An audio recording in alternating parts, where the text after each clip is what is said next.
My name is Alicia 27 and trust me, food poisoning was the smallest piece of my nightmare. Imagine this. I'm in my Portland apartment, doubled over sweating buckets, barely able to move after some spoiled sushi wrecked me. My stomach's churning, my vision's blurry, and I'm texting my family, mom, dad, my sister Julie, begging for help. I was desperate. But what did they do? They grabbed their suitcases, swiped my credit card, and hopped a flight from Portland to Los Angeles for a flashy Hollywood bash. Their last words as they left me behind: "Off to Hollywood, don't call." I was stranded, sick, betrayed, and that was just the beginning. If you've ever been burned by the people you trusted most, drop betrayed in the comments and tell me where you're watching from. Smash that subscribe button for more raw, real stories like this. You don't want to miss what's next. Let's dive in. The pain in my stomach hadn't let up, but by 6 a.m., I forced myself to sit up in my Portland apartment, my hands still shaky from the night before. I grabbed my phone, hoping for a text from mom, dad, or Julie, some sign they'd remembered I existed. Nothing. My head pounded, but I couldn't just lie there.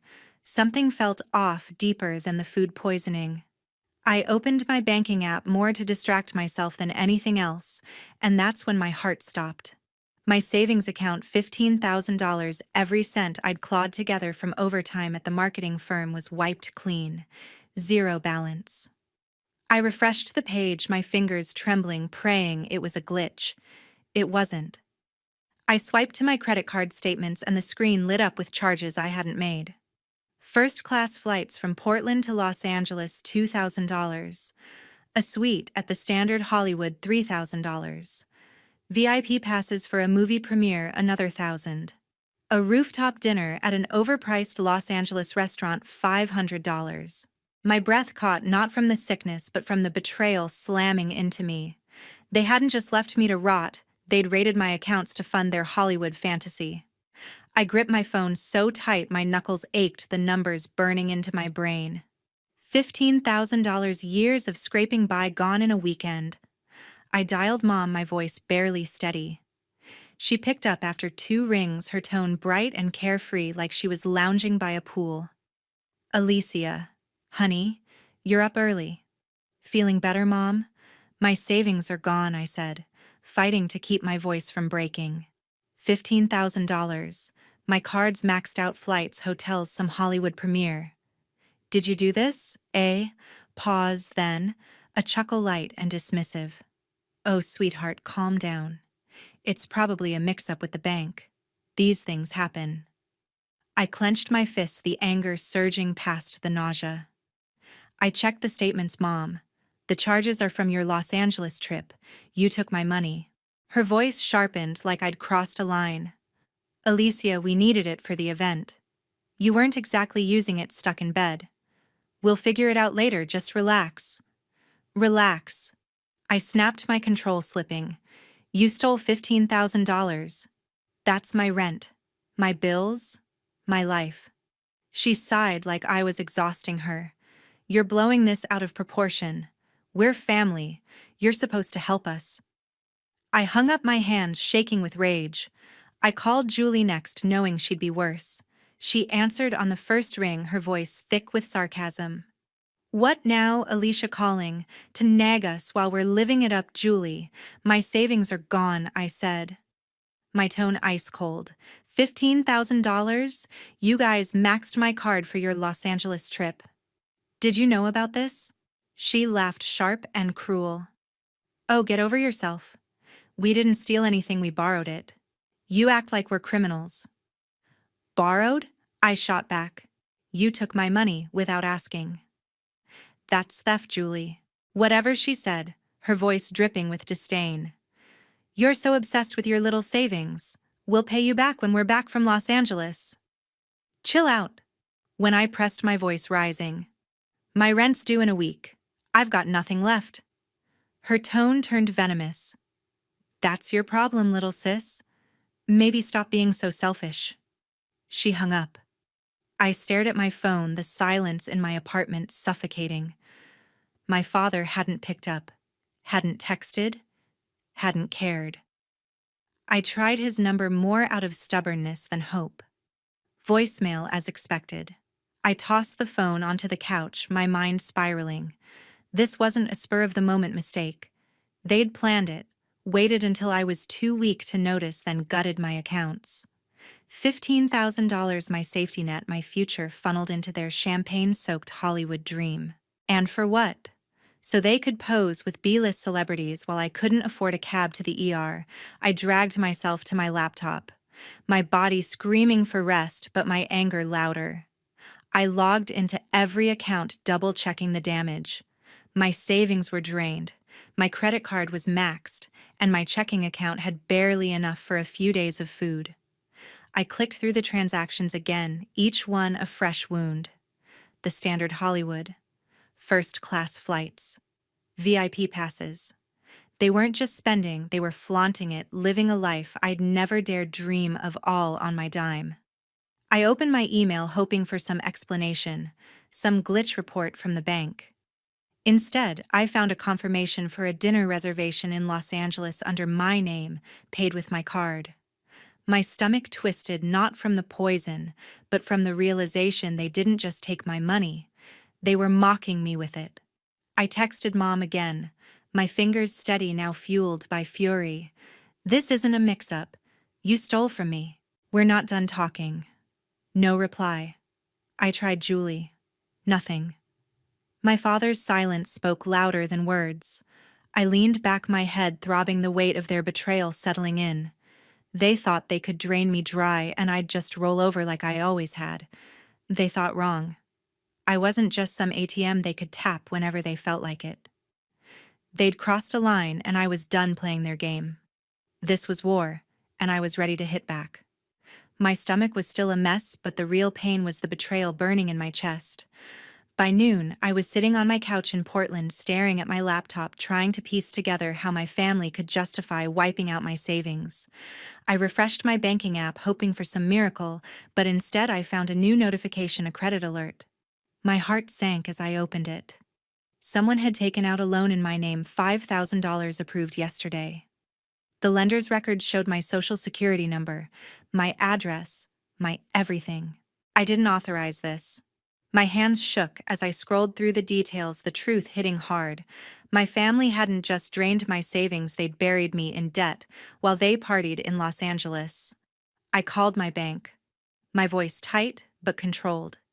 This loan wasn't me, I told the rep. Someone used my identity. They promised to investigate, but it'd take days, maybe weeks. I couldn't wait that long. I locked my accounts, set up fraud alerts, and changed every password I had. My phone buzzed, a text from Julie. Stop freaking out about the money. You're embarrassing yourself. My blood boiled, embarrassing myself. They'd stolen $15,000, maxed my card, and now this loan, $5,000, I'd never see. I typed back, "You used my identity for a loan." "That's fraud, Julie." No reply. I needed to clear my head, so I dragged myself to a coffee shop to meet my best friend Shannon. She was already there. Her laptop open, her eyes narrowing as I slumped into the chair across from her. "You look like hell," she said, pushing a coffee toward me. "What's going on?" I spilled everything, the missing savings, the maxed-out card, the new loan. Shannon's jaw tightened. "They're playing you, Alicia. This isn't just about money, they're trying to control you." She pulled out her phone, her fingers flying. "We need to track this. Check your credit reports, transaction logs, everything. If they're using your identity, there's a trail." She was right. We spent the next hour digging through my accounts on her laptop. Shannon found a second credit alert, another attempt to open a line of credit blocked because I'd locked my accounts. The application listed an IP address from Los Angeles. I stared at the screen, my pulse racing. "They're still in Los Angeles," I said, my voice low. "They're not done." Shannon leaned back, her expression grim. "This is bigger than you thought. You need to confront them hard. And you need proof." I nodded, my resolve hardening. But before I could plan my next move, my phone rang. It was David Holt, my boss at the marketing firm. His voice was clipped, professional but tense. "Alicia, we need you in the office. Now." There's a problem with the Thompson account. My stomach dropped. The Thompson account was my biggest project, a six-figure campaign for a national brand. I'd spent months pitching it. What kind of problem? I asked, my voice barely steady. You sent them a proposal that's completely off-brand, David said. It's a mess, wrong budget, wrong creative direction. They're threatening to pull out. Get here now. I hung up my hands, trembling. I hadn't sent any proposal. I'd been too sick to work, and the draft was still on my laptop untouched. I raced to my Portland office, my mind spinning. At the firm, David was waiting in his office, his arms crossed, a printout of the email on his desk. Explain this, he said, sliding it toward me. I scanned the email, my heart pounding. It was from my work account addressed to the Thompson team, but the content was garbage, amateurish, sloppy, with a budget inflated by $20,000 and a creative plan that made no sense. David, I didn't send this, I said, my voice firm, despite the panic. Someone accessed my account. He raised an eyebrow, skeptical. It's from your email, Alicia. You're telling me you didn't write this? I swear I didn't, I said, meeting his gaze. Check the logs. I haven't logged in since Friday. David leaned back, studying me. If you're telling the truth, we'll find out. It's looking into it. But you need to fix this with Thompson fast. I left his office, my legs shaky but my mind racing. This wasn't a mistake. Someone had deliberately sabotaged me, and I knew who. Julie. She'd worked in PR, knew her way around systems, and had been jealous of my career for years. I called her, my fingers gripping the phone. She picked up, her voice smug. What's up, little sis? Trouble at work? You hacked my email? I said, my voice like steel. You sent that fake proposal to Thompson. She laughed, sharp and mocking. Wow, paranoid much? You're falling apart, Alicia. Maybe you're not cut out for that big job. Cut the crap, Julie, I snapped. You're trying to tank my career. Why? Pause then. Her tone turned cold. You think you're better than us, don't you? Always the perfect one with your fancy job, your savings, your big plans. I just gave you a reality check. I hung up, my blood pounding in my ears. She'd admitted it, practically bragged about it. I called Mom, hoping for some shred of reason. She answered, her voice dripping with fake concern. Alicia, why are you so upset? You're making a scene. Mom, Julie sabotaged my job. I said, my voice low and furious. She sent a fake proposal from my account. I could lose everything. Oh, honey, you're overreacting, she said, brushing me off. Julie wouldn't do that. Maybe you made a mistake. You've been so stressed. I gritted my teeth, her words echoing years of gaslighting. I checked the email, Mom. It's not a mistake, it's fraud. She sighed, exasperated. You need to stop this, Alicia. We're family. You don't turn on your own. I hung up, done with her games. My father hadn't answered as usual, his silence louder than ever. I texted Shannon, my hands steady now. Julie hacked my work email. I need proof. She replied instantly, meet me tonight. We'll get it. That evening, at Shannon's place, we dug deeper. She pulled up my company's email logs on her laptop, using a contact in IT to access the metadata. The fake email had been sent from an IP in Los Angeles, time-stamped yesterday when I was stuck in bed. It's Julie, Shannon said, her voice firm. She's still in Los Angeles, screwing you over from 1,000 miles away. I leaned back, my mind clear for the first time in days. Julie thought she could ruin me and walk away. Mom thought she could guilt me into silence. They were wrong. I wasn't just fighting for my money anymore. I was fighting for my life. And with Shannon by my side, I was ready to bury them with the truth. The next morning, my Portland apartment felt too quiet, like the calm before a storm.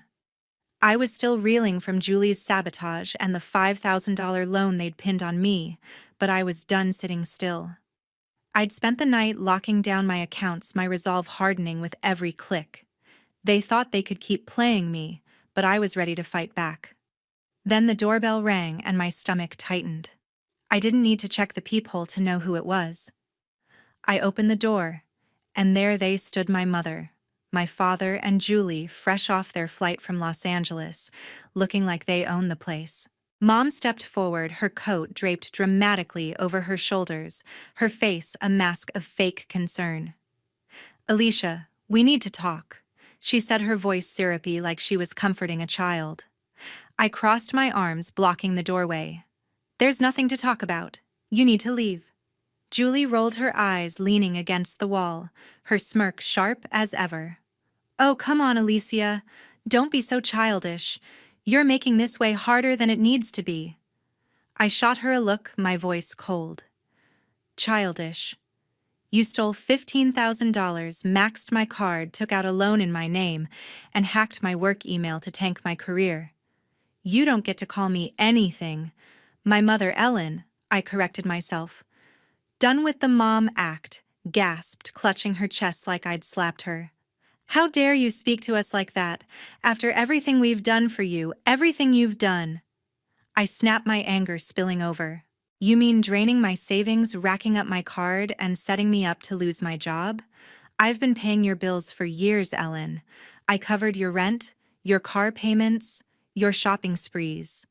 And this is how you repay me." Ellen's eyes narrowed, her sweet facade cracking. "You ungrateful girl. We're your family. You owe us." I laughed, a bitter sound that echoed in the hallway. "Oh, you, I've given you everything. You're the ones who owe me $15,000 plus interest." Julie stepped forward, her smirk gone, her voice venomous. "You think you're so perfect, don't you? Always acting like you're above us with your big job and your fancy life. You needed to be knocked down a peg." I met her gaze, unflinching. "You didn't knock me down, Julie. You just showed everyone who you really are." Ellen clutched her chest again, this time with a dramatic wince, stumbling slightly. "Alicia, stop this," she gasped, her voice weak. "You're stressing me out. My heart, I can't handle this." I froze for a split second, years of guilt kicking in. But then I saw Julie's smirk, the way her eyes flicked to Ellen like they'd rehearsed this. "Nice try," I said, my voice steady. "You're not fooling me with the heart attack routine. I'm done with your games." My father, who'd been silent the whole time, finally spoke, his voice low and hesitant. "Alicia, we didn't mean for it to go this far." I turned to him, my eyes narrowing. "Charles." My father had always been a shadow in these fights, letting Ellen and Julie run the show. "Didn't mean for what, Dad?" I said. My tone sharp. "To steal my money? To let Julie sabotage my job? You knew what they were doing, didn't you?" He looked away, his shoulders slumping. I knew about the money," he admitted, his voice barely audible. "Ellen said it was fine, that you'd understand. I should have stopped them." My jaw tightened, his words hitting like a punch.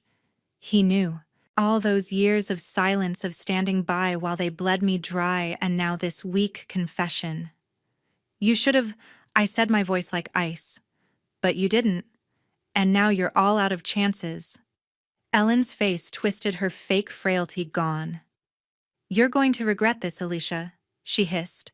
"You can't just cut us off. We're your family." "You're not my family," I shot back, stepping closer to the door. "Family doesn't steal from you, lie to you, or try to ruin you. You're just people who used me, and I'm done." Julie laughed, cold and mocking. "What, you're gonna call the cops on us? Your own mother? That's low even for you." I pulled out my phone, my thumb hovering over the dial pad. "Try me," I said, my voice steady. "You've got 10 seconds to leave, or I'm calling 911 and reporting you for trespassing, theft, and fraud." Ellen's eyes widened, a flicker of fear breaking through her act. "You wouldn't dare," she whispered, her voice shaking. 10. I started, my eyes locked on hers. 9. Charles stepped back, his hands raised. "Ellen, let's go," he muttered, his voice urgent. "This isn't worth it." Julie glared at me, her jaw clenched. "You're pathetic," she spat. "You think this makes you tough? You're nothing without us." 5. I continued, my voice unwavering. 4. Ellen grabbed her purse, her face red with fury. You're just like your father, weak, selfish. She said, her words dripping with venom. You'll regret this. 2. I said, my thumb pressing the dial button. 1. They turned and left, Ellen's heels clicking angrily down the hallway. Julie's glare burning into me, Charles trailing behind like a ghost. I slammed the door, my hands shaking but my mind clear. The silence that followed was heavy, but for the first time it didn't feel suffocating. It felt like freedom. I leaned against the door, my heart still pounding. They'd come to my home thinking they could bully me back into submission, but I'd held my ground. Ellen's fake heart attack, Julie's taunts, Charles's half-hearted confession, they weren't enough to break me. Not anymore. I opened my phone, my fingers steady now, and texted Shannon. They were here. I stood up to them. I need your help to end this. Her reply came instantly. You got this. Let's take them down. I sat on my couch, the weight of the confrontation settling in. They'd crossed every line, but I wasn't the same Alicia who'd let them walk all over me. I'd locked my accounts, I had proof of Julie's sabotage, and I wasn't alone anymore. Shannon was with me, and together we'd make sure they paid for what they'd done. This wasn't just about money or my job. It was about taking back my life. And I was just getting started. The morning after the showdown at my Portland apartment, I woke up with a fire in my chest. Ellen, Charles, and Julie thought they could bully me into submission, but I was done being their pawn. I sat at my kitchen table, my laptop open, Shannon's words from last night echoing in my head. You need proof to bury them. She'd sent me the email logs, hard evidence that Julie had hacked my work account from Los Angeles, sending that fake proposal to tank my Thompson deal. I had bank statements showing the $15,000 theft and the $5,000 loan they'd pinned on me. I wasn't just going to sit on this, I was going to expose them. I opened Instagram and LinkedIn, my fingers trembling with purpose. I typed fast, laying it all bare. My family stole $15,000 from my savings to fund their Los Angeles trip while I was sick. They took out a $5,000 loan in my name. My sister Julie hacked my work email, sent a fake proposal to ruin my career. Here's the proof. I attached screenshots, bank transactions, the fraudulent loan application, the email logs, with Julie's Los Angeles IP address. I hit post, my heart pounding. This wasn't just about clearing my name, it was about showing the world who they really were. By noon, my phone was blowing up. Notifications flooded in, friends, coworkers, even strangers weighing in. My friend Tara commented, "This is unreal, Alicia. You're so strong for calling them out." A former colleague wrote, "Your family's disgusting. We've got your back." On LinkedIn, a marketing exec I'd networked with shared my post, adding, "This is why we need to protect our professional integrity." The hashtag #AliciaFightsBack started trending locally. I scrolled through the comments, my chest loosening for the first time in weeks. I wasn't alone anymore. But then, predictably, Ellen and Julie fought back. Julie posted a story on Instagram, her face tear-streaked, playing the victim. Alicia's always been selfish. She's lying about us to get attention. We've done nothing but support her. Ellen chimed in with a long post claiming I'd abandoned them in their time of need, painting me as the heartless one. Their lies stung, but I'd expected it. They'd always twisted the truth to save face. I screenshot their posts, saving them as more evidence of their manipulation. I headed to the office, my stomach tight with dread. I had to fix the Thompson mess before it cost me my job. David Holt, my boss, was waiting in the conference room, his expression unreadable. "Alicia, we need to talk about that proposal," he said, his voice clipped. "Thompson's ready to walk." "I didn't send it." "David," I said, my voice steady. "I've got proof it was sent from Los Angeles, not my account." "Someone hacked me." He leaned back, skeptical but listening. "Show me." I pulled out my laptop, ready to present the email logs, when Ryan Keller, my coworker, stepped into the room. "She's telling the truth, David," he said, his voice firm. I checked the server logs with IT. The email came from an IP in Los Angeles timestamped when Alicia was in Portland. She couldn't have sent it. David's eyes narrowed, but he nodded. All right, get me the full report, and fix the Thompson pitch today. I exhaled relief washing over me. Thank you, Ryan, I whispered as we left the room. He grinned, clapping my shoulder.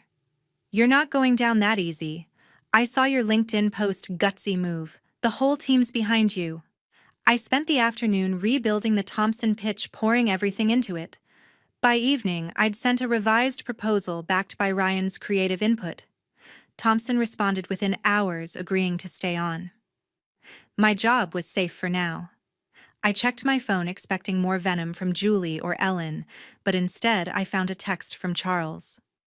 My father, who'd barely spoken during our confrontation, had sent a single message. Alicia, I'm sorry. I knew what they were doing and I didn't stop it. I don't expect forgiveness. Just know, I regret it. I stared at the words, my chest tight. Part of me wanted to believe him, but years of his silence screamed louder than his apology. I didn't reply. Instead, I forwarded the text to Shannon, who called me instantly. He's trying to save face, she said, her voice sharp. Don't let him pull you back in. I won't, I said, my resolve firm, but it's proof he knew. They all did. Shannon's voice softened. Your post is blowing up. People are sharing it across Portland, even Seattle. You're not just fighting for you, you're giving others the courage to stand up too. I hung up, my mind racing. My Instagram was flooded with messages, strangers sharing their own stories of family betrayal, thanking me for speaking out. A local blogger reached out asking to interview me.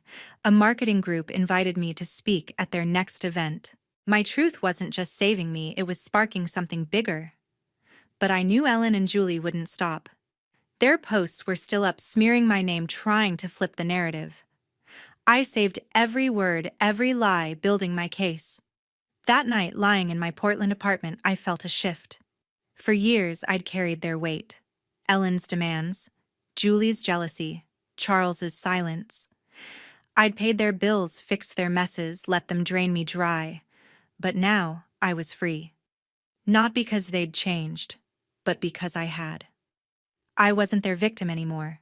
I was Alicia Ramsey, and I'd just taken the first step toward reclaiming my life. They wanted a war.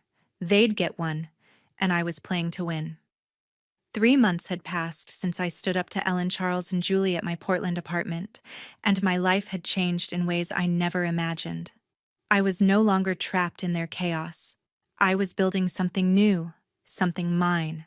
The Instagram and LinkedIn posts exposing their betrayal didn't just clear my name, they lit a spark. Messages flooded in from strangers, friends, and colleagues sharing their own battles with toxic families and financial manipulation. It hit me hard. My fight was bigger than me. It was for everyone who'd been used, guilt-tripped, or torn down by the people they trusted most. That realization drove me to act. With Shannon by my side, I launched a marketing campaign called Break Free, aimed at empowering people to escape toxic relationships. We teamed up with a Portland nonprofit, creating workshops, social media challenges, and a website where survivors could share their stories. My firm backed the project, and David Holt, my boss, gave me the lead. The Thompson account, which I'd saved with Ryan's help, became our first sponsor, donating $10,000 to the cause. I poured everything into it, turning my pain into purpose. The Break Free campaign spread fast, with people across Portland and beyond sharing it. I got emails from Seattle, Chicago, even Los Angeles, thanking me for giving them a voice. One message stopped me cold. A woman named Sarah wrote, "Your story gave me the strength to walk away from my family. I'm finally free." Work wasn't just about paying bills anymore. It was about thriving. After saving the Thompson deal, I earned a promotion, senior marketing strategist, with a raise that let me rebuild my savings. Ryan became my right-hand man, his creative ideas pushing our projects further. But the real victory was personal. I started therapy, something I'd dodged for years, thinking it'd make me weak. Instead, it gave me clarity. I learned to set boundaries to stop carrying Ellen and Julie's baggage. For the first time, I was living for myself, not their demands. One evening, as I packed for a work trip to New York, a letter slipped through my mailbox. No email, no text, just a handwritten note from Charles. My father's shaky handwriting filled the page. Alicia, I've let Ellen and Julie control things for too long. I failed you and I'm sorry. I'm trying to be better, but I don't expect forgiveness. I just need you to know I see it now. Take care. I read it twice, my chest tight, but not with anger. It was something quieter, closure maybe, or the ache of what might have been. I didn't write back. I wasn't ready to open that door, but I didn't hate him either. For now, that was enough. Ellen and Julie stayed silent. Their attempts to smear me online had fizzled, overshadowed by the Break Free campaign's momentum. A cousin mentioned they'd moved back to Los Angeles, still chasing their Hollywood fantasies, but I didn't care. They were out of my life, and I was done bankrolling their chaos. My focus was forward. The New York trip was for a marketing conference, a chance to pitch Break Free to national brands. Shannon was coming along, her journalism skills sharpening our message. We were a team, and for the first time, I had people who lifted me up instead of dragging me down. At the Portland airport, I stood at the gate, my bag over my shoulder. The terminal hummed with travelers, but I felt steady, grounded. A year ago, I'd been stuck paying Ellen's bills, dodging Julie's jealousy, begging for Charles's attention. Now, I was free. Not because they'd changed, but because I had. I checked my phone, scrolling through the Break Free website. Hundreds of new stories had been posted, people breaking free from toxic families, partners, even their own fears. I smiled, my heart full. This was my win, not just over them, but for everyone who'd ever felt trapped. As I boarded the plane, a text from Linda Pierce, our HR rep, popped up. Proud of you, Alicia. Break Free is inspiring us all. Crush it in New York. I typed a quick reply, then tucked my phone away. The flight attendant greeted me, her smile warm. Business or pleasure, she asked. Business, I said, then grinned. But it feels like liberation. I settled into my seat, the plane's hum calming my nerves. New York was just the beginning. I wasn't just Alicia Ramsey, the girl who survived her family's betrayal. I was Alicia Ramsey, the woman who turned pain into power, who chose herself and built something bigger. And I was just getting started. Before I wrap this up, let me leave you with this. You don't have to stay in a relationship that breaks you. Family, friends, anyone, if they're draining your soul, you have the right to walk away. Choose yourself. Build your own path. It's not selfish, it's survival. And sometimes it's the start of something extraordinary. So tell me, have you ever had to break free from someone you thought would always be there? What's your story? Share it below, because you're not alone. And if this resonated, hit subscribe. We got more stories to tell, and I can't wait to share them with you.